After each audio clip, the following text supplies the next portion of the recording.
యెహోషువ 4వ అధ్యాయం. జనులందరూ యొర్దానును దాటుట తుదముట్టిన తరువాత యెహోవా యెహోషువతో నీలాగు సెలవిచ్చెను. ప్రతి గోత్రమునకు ఒక్కొక్క మనుషుని చొప్పున 12 మనుషులను ఏర్పరచి, యాజకుల కాళ్ళు నిలిచిన స్థలమున యొర్దాను నడుమ నుండి 12 రాళ్లను తీసి వాటిని యువతలకు తెచ్చి, మీరు ఈ రాత్రి బస చేయు చోట వాటిని నిలువబెట్టుడని వారికి ఆజ్ఞాపించుము. కానీ యెహోషువ ఇశ్రాయేలీయులలో స్థిరపరచిన 12 మనుషులను, అనగా ప్రతి గోత్రమునకు ఒక్కొక్క మనుషుని పిలిపించి వారితో ఇట్లనెను: యొర్దాను నడుమనున్న మీ దేవుడైన యెహోవా మందసము నెదుట దాటిపోయి ఇశ్రాయేలీయుల గోత్రముల లెక్క చొప్పున ప్రతివాడును ఒక్కొక్క రాతిని తన భుజము మీద పెట్టుకొని తేవలెను. ఇక మీదట మీ కుమారులు ఈ రాళ్ళెందుకని అడుగునప్పుడు మీరు యెహోవా మందసము నెదుట యొర్దాను నీళ్లు ఏకరాశిగా ఆపబడెను.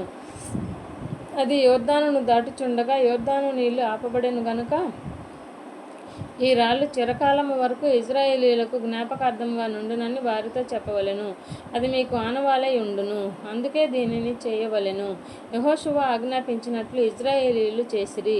యెహోవా యెహోషువతో చెప్పినట్లు వారు ఇశ్రాయేలీయుల గోత్రముల లెక్క చొప్పున యొర్దాను నడుమ నుండి 12 రాళ్లను తీసి తాము బస చేసిన చోటికి తెచ్చి అక్కడ నిలువబెట్టిరి. అప్పుడు యెహోషువ నిబంధన మందసమును మోయు యాజకుల కాళ్ళు యొర్దాను నడుమ నిలిచిన చోట 12 రాళ్లను నిలువబెట్టించెను. నేటి వరకు అవి అక్కడ ఉన్నవి. ప్రజలతో చెప్పవలెనని యెహోవా యెహోషువకు ఆజ్ఞాపించినదంతయు, అనగా మోషే యెహోషువకు ఆజ్ఞాపించినదంతయు నెరవేరు వరకు యాజకులు మందసమును మోయుచు యొర్దాను నడుమ నిలుచుచుండగా జనులు త్వరపడి దాటిరి. జనులందరూ దాటిన తరువాత వారు చూచుచుండగా యెహోవా మందసము మోయు యాజకులు దాటిరి. మరియు ఇశ్రాయేలీయులు చూచుచుండగా రూబేనీయులను, గాదీయులను, మనష్షే అర్థగోత్రపు వారును మోషే వారితో చెప్పినట్లు యుద్ధ సన్నద్ధులై దాటిరి. సేనలో ఇంచుమించు 40,000 మంది యుద్ధ సన్నద్ధులైన యుద్ధము చేయుటకు యెహోవా సన్నిధిని యెరికో మైదానములకు దాటి వచ్చిరి.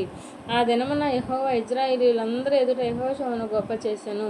కనుక వారు మోషేను గౌరవపరిచినట్లు అతని బతుకు దినములన్నిటా అతను గౌరవపరిచిరి. యెహోవా సాక్ష్యపు మందసము మోయు యాజకులు యొర్దానులో నుండి యువతలకు రండని ఆజ్ఞాపించుమని యెహోషువతో సెలవీయగా, యెహోషువ యొర్దానులో నుండి ఎక్కి రండని ఆ యాజకులకు ఆజ్ఞాపించెను. యెహోవా నిబంధన మందసమును మోయు యాజకులు యొర్దాను నడుమ ఎక్కి వచ్చినప్పుడు ఆ యాజకుల అరికాళ్ళు పొడినేలను నిలువగానే యొర్దాను నీళ్లు వాటి చోటికే ఎప్పటి వలెనే మరలి దాని గట్లన్నిటి మీదను పొర్లి పారెను.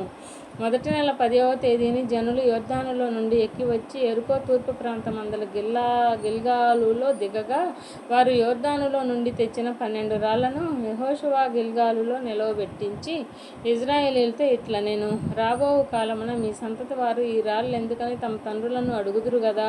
అప్పుడు మీరు ఇశ్రాయేలీయులు ఆరిన నేల మీద ఈ యొర్దానును దాటిరి.